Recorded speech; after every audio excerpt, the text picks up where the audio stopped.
दोस्तों दिन के 8 घंटे काम करके घर लौटने के बाद हर कोई एक चीज चाहता है, एक अच्छी सी गुड नाइट स्लीप जिसमें कल की कोई चिंता कोई स्ट्रेस न हो। बट अफसोस ऐसा बिल्कुल नहीं है। रोज रात को सोते वक्त हम इस टेंशन के साथ सोते हैं कि कल का क्या होगा, पैसे कैसे आएंगे, फ्यूचर का क्या होगा।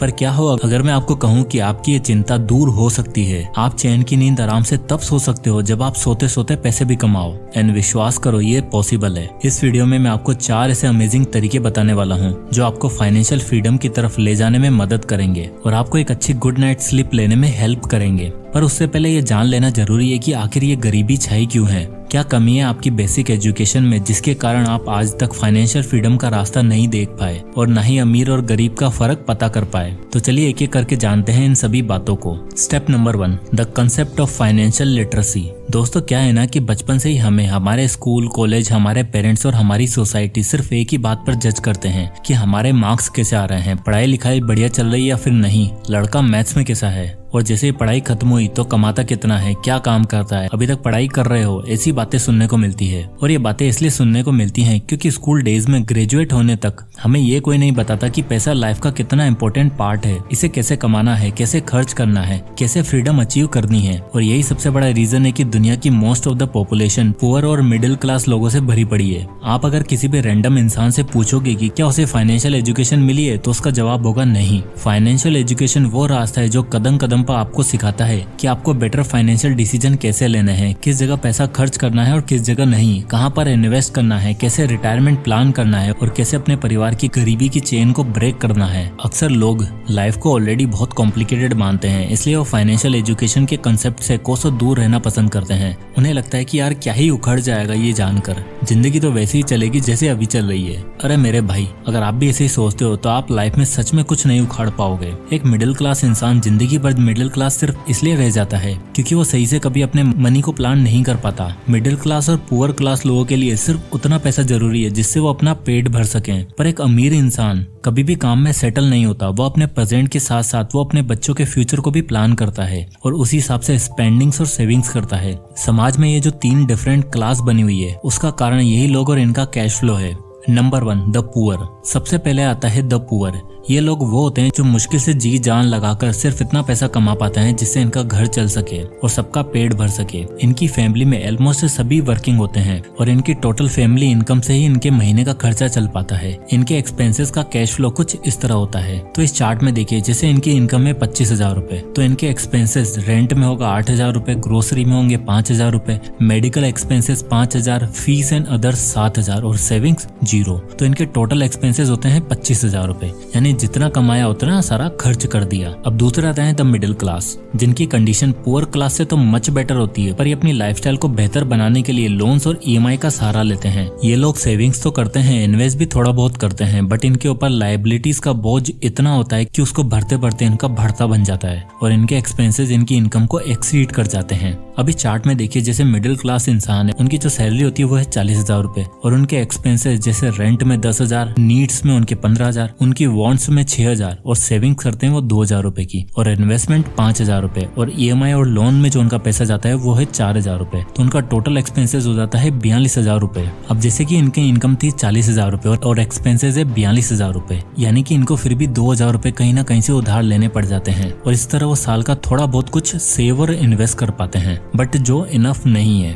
अब आते हैं तीसरी कैटेगरी के लोग, द रिच। ये लोग वो होते हैं जिनके ऊपर एक पैसे का भी लोन नहीं होता और मोस्ट इम्पोर्टेंट, इनके पास मल्टीपल सोर्स ऑफ इनकम होते हैं जिसकी वजह से इनके एक्सपेंसेस इनकी इनकम से हमेशा कम होते हैं और ये लोग अच्छा खासा अमाउंट सेव और इन्वेस्ट कर लेते हैं। अब इस चार्ट को देखिए, जैसे कोई रिच क्लास है उसकी सैलरी होगी लगभग 70,000 रुपए और अदर इनकम सोर्स से उसको पैसा मिल रहा होगा 30,000 रुपए, यानी उसकी टोटल इनकम हुई लगभग 1 लाख रुपए। अब उसके आप एक्सपेंसेस को देखोगे तो नीड्स हुई 25,000 रुपए, उसकी वॉन्ट्स हुई 20,000 रुपए और वो लग्जरी में भी 20,000 रुपए खर्च कर देता है। अब वो इन्वेस्ट करेगा इनमें से 20,000 रुपए और इमरजेंसी फंड के लिए वो 5,000 रुपए सेव करके अलग रख देगा, यानी कि जो इनके टोटल एक्सपेंसेस हुए 90,000 रुपए, उसमें से उसने 20,000 रुपए इन्वेस्ट भी कर दिए जिससे उसकी वेल्थ हमेशा ग्रो होती जाएगी। अब अगर आप इन तीनों चार्ट्स को कंबाइन करके देखो तो आपको एक फर्क आसानी से पाओगे कि रिच इतना रिच क्यों होता है और मिडिल क्लास क्यों मिडिल क्लास ही रह जाता है। बट अगर आप इस कंडीशन को बेटर बनाना चाहते हो और रिच लोगों की कैटेगरी में आना चाहते हो तो ये 4 तरीके आपकी फाइनेंशियल लाइफ में गेम चेंजर साबित हो सकते हैं और आपको मिडिल क्लास से द रिच बना सकते हैं।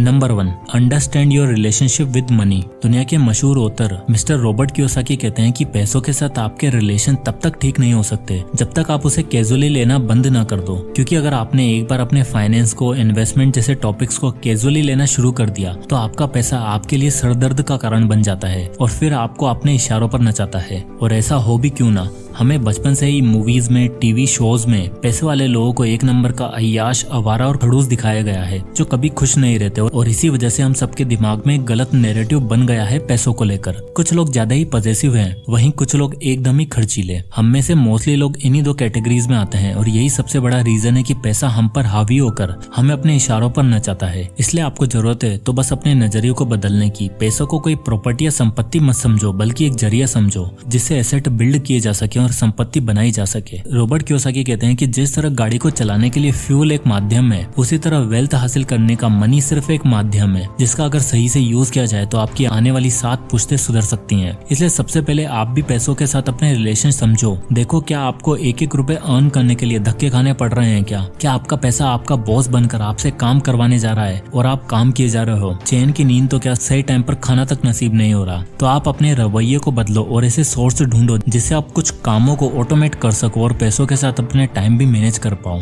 उससे एक विलन की तरह नहीं, बल्कि एक माध्यम की तरह देखो जिसकी मदद से आप फाइनेंशियल फ्रीडम की सीढ़ी आराम से चढ़ सकते हो। Number 2, focus on passive income source. दूसरा सबसे अच्छा तरीका है फाइनेंशियल फ्रीडम अचीव करने का, to create a multiple source of income. अब जैसा कि हमने ऊपर वाले रिच, पुअर और मिडिल क्लास वाले कंपैरिजन में भी देखा कि रिच लोग हमेशा सिर्फ एक इनकम सोर्स पर रिलाय करते हैं, क्योंकि उन्हें पता है कि एक जॉब है जो एक ना एक दिन खत्म होनी है। इसलिए वो ऐसे इनकम सोर्स क्रिएट करते हैं जिसमें उन्हें कम मेहनत करनी पड़े या बैठे बैठाए पैसे आए। इसे कहते हैं पैसिव इनकम सोर्स, जो सोते सोते भी आपको पैसा कमा कर दे सके। अब इस टॉपिक के ऊपर मैंने ऑलरेडी कई सारे वीडियोस बना चुके हैं, आप डिटेल में मेरे चैनल पर वहां भी देख सकते हो। बट अगर आपको मैं करंट और most trending passive income source बताऊं तो उसमें नंबर 1 है इन्वेस्टिंग, दूसरा है कंटेंट क्रिएशन और तीसरा है रियल एस्टेट। वैसे तो और भी कई सारे हैं, बट ये मेरे पर्सनल फेवरेट है। एंड इन्वेस्टिंग को मैं नंबर 1 पर इसलिए रखता हूँ बिकॉज इससे मैंने सच में कई लोगों की लाइफ को चेंज होते हुए देखा है। क्यों? आइए इसे एग्जांपल से समझते हैं। मान लो आपकी तरह नया ग्रेजुएट हुआ 22 साल का है रजत। अभी उसने कॉर्पोरेट दुनिया में एंटर किया है। भगवान की दया से उसकी एक अच्छी कंपनी में जॉब भी लग गई। अब हुआ ये कि रजत को भी इस कल्चर की हवा लग गई और वो पैसा खर्च करने से अपने आप को रोक नहीं पाया।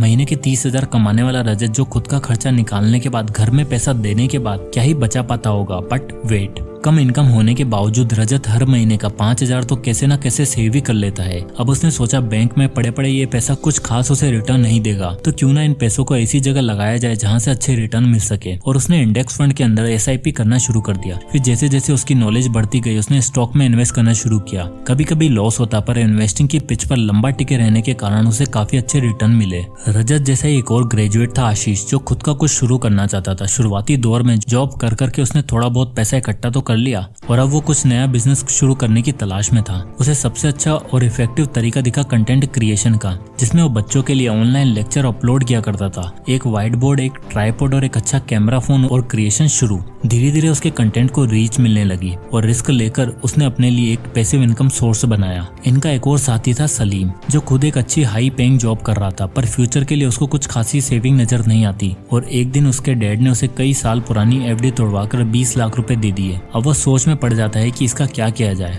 उन पैसों में थोड़ा लोन मिलाकर वो एक कमर्शियल प्रॉपर्टी एक्वायर करता है और उसे रेंट पर डाल देता है। और क्योंकि रेंट अच्छा खासा रिसीव हो रहा था, इसलिए वो 3-4 साल में लोन को सारा पे ऑफ कर देता है और खुद फाइनेंशियली फ्री हो जाता है। सो रजत, आशीष और सलीम की तरह हमारे पास भी कई सारे ऑप्शन अवेलेबल हैं, पर ये आपको जज करना है कि आप इस समय किस पोजीशन पर खड़े हो, रजत की, आशीष की या फिर सलीम की, और उसी हिसाब से अपना पैसिव इनकम सोर्स बिल्ड करो। Number 3, control your expenses. Next और सबसे इंपॉर्टेंट स्टेप आपकी फाइनेंशियल फ्रीडम की जर्नी के लिए जो आपको लेना है वो है कंट्रोल योर एक्सपेंसेस। दरअसल हम लोगों की प्रॉब्लम क्या है ना, कि हम हमेशा अपने आप को दूसरों से आगे दिखाना चाहते हैं और उस चक्कर में दुनिया भर का भार अपने कंधों पर उठाकर माइंडलेसली खर्चा करना शुरू कर देते हैं। एक पुअर, एक मिडिल क्लास और एक रिच सिर्फ इसलिए कहते हैं क्योंकि एक रिच का खर्चा करने का तरीका बाकी दोनों क्लास ऑफ पीपल से अलग होता है। वो हमने इस वीडियो में देख ही लिया है। सुनी सुनाई बातों पर भरोसा मत करो, दूसरों की देखा देखी मत लगो, बजट बनाओ और अपने एक्सपेंसेस को ट्रैक करो, जिससे आप ये पता लगा पाओगे कि आपको किस जगह पैसा खर्च करना चाहिए और किस जगह नहीं। नंबर 4,